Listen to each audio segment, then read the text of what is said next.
Thanks for tuning in to leftcoastnews.net. News and information from the wacky, sometimes communist, liberal west coast of the United States. For more, visit leftcoastnews.net.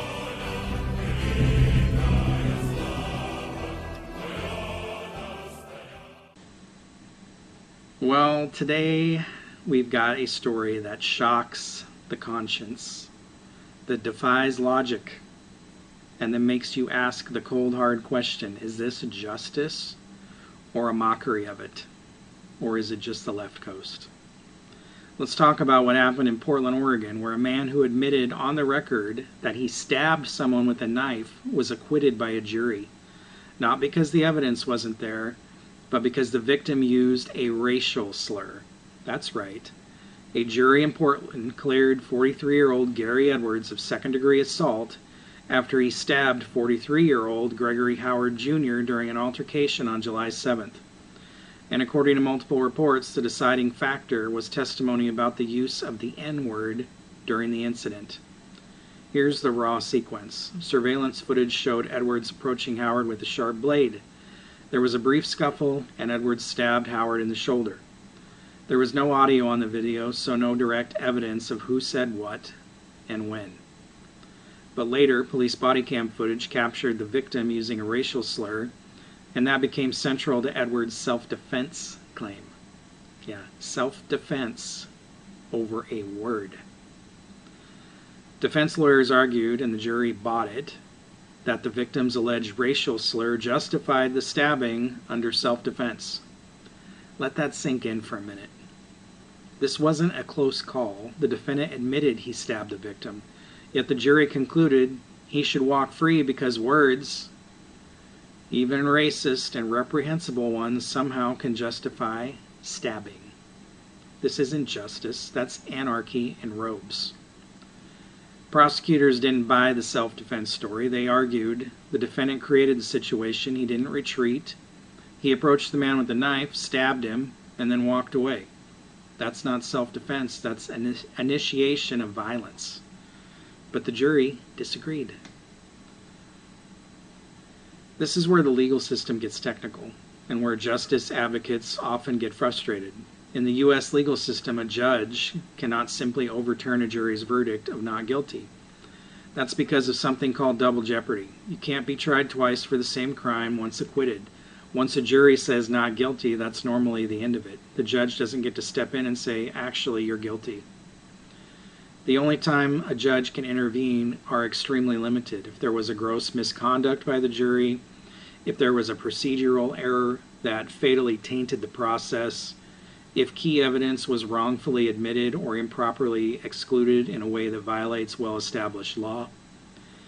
But absent those conditions, a judge cannot substitute their judgment for a jury's. So even if a majority of America thinks this verdict is outrageous, legally it's locked in, unless an appellate court later finds a serious legal error during the trial. That is a high bar. And examples of appeals overturning acquittals in state criminal trials are very rare. Bottom line, the judge couldn't just overrule the jury because he disagreed with the outcome. And I'm not saying the judge even did, but I'm just saying, how can you sit on a bench in a court of law while a jury passes this kind of judgment, or lack of? Why this matters. This case sends a dangerous message. If you pull a knife and stab someone, your defense could hinge on whether the victim used a bad word. If a victim tries to justify their conduct after the fact, juries might buy it. And the legal system says that's okay, as long as you can plant a seed of doubt. Is that what America stands for? Is this what our founders meant when they wrote about justice for all? The victim, Gregory Howard, of the stabbing, has a criminal record, including a felony conviction for rape of a child in Kitsap County, Washington in 1997. The defendant, Gary Edwards, 43-year-old, also has a lengthy criminal history that was known to the court and noted in trial reporting. Edwards admitted to stabbing Howard Jr., which was central to the assault charge. He has previous convictions for attempted second-degree assault. In 2021, he served a 3-year prison sentence for a separate stabbing at a Portland light rail station in May 2020. He was also accused of fourth-degree assault in an altercation with a store clerk, but that case was dismissed earlier in 2025 due to lack of public defenders. Portland's got their shit together, right? Even though both men had prior criminal records, Oregon law typically limits how and when past convictions can be used in a current trial. A prior conviction does not automatically prove guilt for a new crime. It can sometimes be used to impeach credibility or in sentencing if there's a conviction.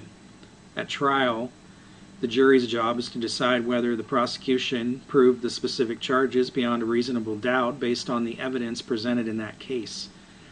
So while both men's histories were part of the background, the jury's acquittal reflected their judgment on this specific incident, not a determination of either man's character overall. Self-defense law focuses on the moment of the incident, not your whole life story, but prior criminal history can come into play under certain conditions, and it can cut both ways. Your prior convictions usually cannot be used to automatically reject self-defense. Courts are extremely cautious about letting prosecutors say, he committed a previous crime, therefore he's guilty here. That's called propensity evidence, and under rules like Federal Rule of Evidence 404B, mirrored in most states, this kind of evidence is usually excluded. Juries must judge the current facts, not your past mistakes. So even if someone has assault priors, weapons charges, a history of violence, jurors normally never hear about it unless a specific exception applies. Prior crimes may be allowed into evidence if they demonstrate something directly relevant to this incident, such as prior acts showing a pattern of aggression towards similar victims. Example, if you stab someone in an almost identical situation before, the prosecution may argue it shows intent, knowledge, or modus operandi. Courts are very selective here, but it can happen. Prior violent crimes can be used to challenge credibility. If a defendant takes the stand, certain felonies, crimes involving dishonesty can sometimes be used to impeach the defendant. This can indirectly weaken a self-defense claim. Prior crimes involving weapons. If the defense claims, I had no idea this situation would escalate, but the defendant has a history of escalating minor disputes into violence, prosecutors may attempt to introduce those priors to show knowledge, intent, or lack of reasonable fear, like a prior stabbing at a light rail station. Parole, probation status may be relevant. If a defendant was prohibited from possessing a weapon or violating conditions at the time of the incident, that fact may be admitted because it shows motive to flee, consciousness of guilt, or recklessness. Priors can help a self-defense claim in some cases. This is less common but still important. The victim's prior violent history can be used to show the victim was the aggressor, the defendant reasonably feared for their safety, but this is only allowed if the defendant knew about the victim's violent history before the incident, the prior acts are directly relevant to showing violent tendencies. In the Portland case, the jury was actually barred from hearing the victim's rape conviction because the defendant did not know about it at this time. Prior threats or conflicts between the same two people. If there was a previous pattern of threats, assaults, or stalking, this can bolster a self-defense claim by showing ongoing danger. Priors do not automatically destroy self-defense, but they can destroy credibility. Even if priors aren't admitted directly, prosecutors still use them strategically.